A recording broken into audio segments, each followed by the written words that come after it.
Hi hello welcome to our channel. ఈ రోజు మనతో పాటు ఉన్నారు జ్యోతిష్య వాస్తు పండితులు మాడుగుల శివప్రసాదరావు గురూజీ. నమస్కారం గురువు గారు. ఆశీర్వచనం నాయన. మాఘ పౌర్ణమి తర్వాత ఏ రాశుల వారికి ఎలా ఉండబోతుంది, ఏ రాశుల వారికి దురదృష్టం పొంచి ఉందనేది మీ మాటల్లో. శ్రీ మహాగణాధిపతయ నమ. ఐం సరస్వత్యే నమ. శ్రీ లలితాంబికాదేవియే నమ. తాకట్టులో ఉన్న బంగారాన్ని విడిపించి ఆ రోజు ఆన్లైన్ రేటుకే మేము కొంటాం. Sharma gold company. మాఘ పౌర్ణమి మఘా నక్షత్రము రోజు వచ్చినటువంటిది కాబట్టి మాఘ పౌర్ణమి అంటాం. అలాగే కృత్తికా నక్షత్రము రోజు వస్తే కార్తీక పౌర్ణమి అంటాం. మాఘమాసము యొక్క గొప్పతనము ఏమిటి అంటే మాఘ స్నానము అనేటువంటిది ఎక్కువ సహజంగా. కార్తీక మాసము అంటే కార్తీక దీపాలు అనేటువంటివి.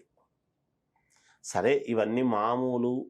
వాపీకూప తటాకాది అంటే నదులలోనూ బావులలోనూ చెరువులలోనూ పూర్వం అవే ఎక్కువగా ఉండేటివి కాబట్టి అవి చేసేవాళ్ళు. ఈరోజు ఎక్కడ వెతికినా కనపడవు. మున్సిపాలిటీ వాళ్ళు వారం కిందట వదిలిన నీళ్ళే చెయ్యాలి.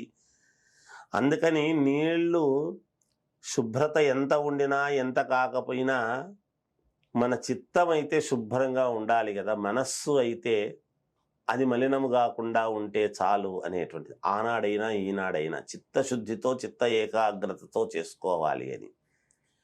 మహామాఘి అని పేరు. మహామాఘి అనడంలో ఏమిటి అంటే మహాశివరాత్రి, మహామాఘి అనేటువంటివి ఇక్కడే వస్తాయి మనకు పదాలు. మహా అనేటువంటి, ఇంకా మహాపౌర్ణమి అనేటువంటి మహా అనేటువంటి పదాలు ఎక్కడా రావు. మహాశివరాత్రి కూడా ఇప్పుడే వస్తూ ఉన్నది తర్వాత అనుకూలత. అలాగే మహామాఘి అనడంలో దీనికి పేరు.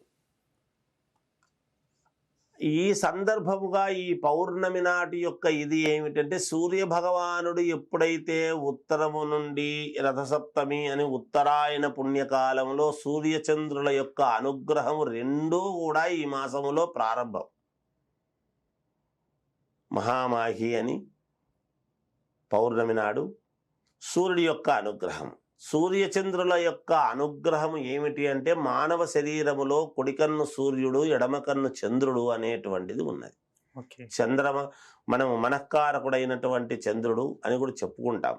చంద్రుడు మనఃకారకుడు, మాతృకారకుడు కూడా జాతక ప్రకారంగా. కొన్ని రాసుల వాళ్లకు మహాద్భుత యోగం అనేటువంటిది ఉన్నది ఈ మహామాఘి ఈ పౌర్ణమికి విశేషంగా. మరి మొన్నటిదాకా ఉండేటువంటివి అవే గ్రహాలే కదా, ఏముంది ఇక్కడే కదా ఉన్నాయంటే జాతక ప్రకారం అనేటువంటిదే కాదు. కొన్ని పర్వదినాలు అని మనం చెప్పుకుంటాం. అటువంటి పర్వదినములలో ఇదొక పర్వదినము కాబట్టి ఇప్పుడు సర్వమానవాళి ఎప్పుడైతే మనము అనుష్ఠానము మనము ఈ మామూలుగా ఇవన్నీ మనము ఏది స్నానాలు ఇవన్నీ ఆచరిస్తామో, అందరము గుళ్ళకు వెళ్ళి ఎవరైతే చేస్తామో వాటి యొక్క పవర్ అంతా ఎక్కడికి వస్తుంది, వాటి యొక్క విలువంతా అంటే సర్వమానవాళికి ఇవ్వటానికే. మళ్ళీ ఎక్కడికో పోదు. మనం చేసినటువంటిదంతా ఆవిరి రూపంలో పైకి తీసుకోవడము, మళ్ళీ మనకే వర్షముగా వర్షించడము ఇది జరుగుతూ ఉంటుంది. ప్రకృతిలోకి రావాల్సిందే ఏదైనా. అలా అనుకూలించి కొన్ని రాసుల వాళ్లకు ముఖ్యంగా మెయిన్గా ఎవరికి బాగా కలిసి వస్తుంది అంటే చంద్రుడి యొక్క అనుగ్రహము పరిపూర్ణముగా ఉండేటువంటి రాసుల వాళ్లకు కొన్ని, ఈ పక్కపక్క వాళ్ళకు కూడా కొన్ని విధానాలు. దాంట్లో మొదటిది ఏమిటి అని కనుక మనం ఒక్కసారి ఆలోచన చేస్తే కర్కాటక లగ్నం వాళ్లకు కానీ కర్కాటక రాశి వారికి కానీ, అంటే కర్కాటకానికి అధిపతి చంద్రుడు కాబట్టి కర్కాటక రాశి వారికి కర్కాటక లగ్నం వాళ్లకు చాలా బాగా కలిసి వచ్చేటువంటి విధముగా ఉంటున్నది. అనుకున్న పనులన్నీ నెరవేరటము, వాళ్ళకు కావలసినటువంటి రీతిలో ఒక్కసారిగా ఉన్నట్టుండి మనకు కరెంటు పోయి ఒక్కసారిగా మొత్తం అంతా చీకటే ఒకసారి వెలుగొస్తే ఎలా అయితే ఉంటుందో అలా కర్కాటక లగ్నం వాళ్ళకు కానీ కర్కాటక రాశి వాళ్లకు కానీ అలా కలిసి వచ్చేటువంటి విధముగా ఉంటుంది. నెక్స్ట్ ఏమిటి, సూర్య భగవానుడి యొక్క అనుగ్రహము కూడా ఉంటుంది కాబట్టి సింహరాశి వాళ్లకు కూడా చాలా అంటే చాలా అనుకూలముగా ఉంటుంది. అందులో ఏమాత్రము సందేహం లేదు. ఇక మఖా నక్షత్రం అని మనం చెప్పుకున్నాం. మరి మఖా నక్షత్రం వాళ్లకు కూడా చాలా బాగుంది. మఖ పుబ్బ ఉత్తరాపాదం సింహం అనేటువంటి మళ్ళీ సింహరాశికే వస్తుంది. అలా మఖా నక్షత్రం వాళ్లకు కూడా చాలా బాగా యోగించేటువంటి ఇదిగా ఉంటుంది. చాలా కలిసి వస్తాయి. ఎందుకంటే మనకు ఉగాది పండుగ దగ్గరలోనే ఉన్నది. అయినా ముందు ముందు కలిసి వచ్చేటువంటివి కొన్ని ఉంటాయి. అలా కలిసి వచ్చేటువంటి వాటిల్లో ఇప్పుడు మనకు కర్కాటక రాశి వారికి, సింహరాశి వారికి, వృషభ రాశి వారికి, తర్వాత కన్యా రాశి వారికి, వృశ్చిక రాశి వారికి, తర్వాత మకర రాశి వాళ్లకు, కుంభరాశి వాళ్లకు మహాద్భుతమైనటువంటి యోగాలు ఉంటాయి.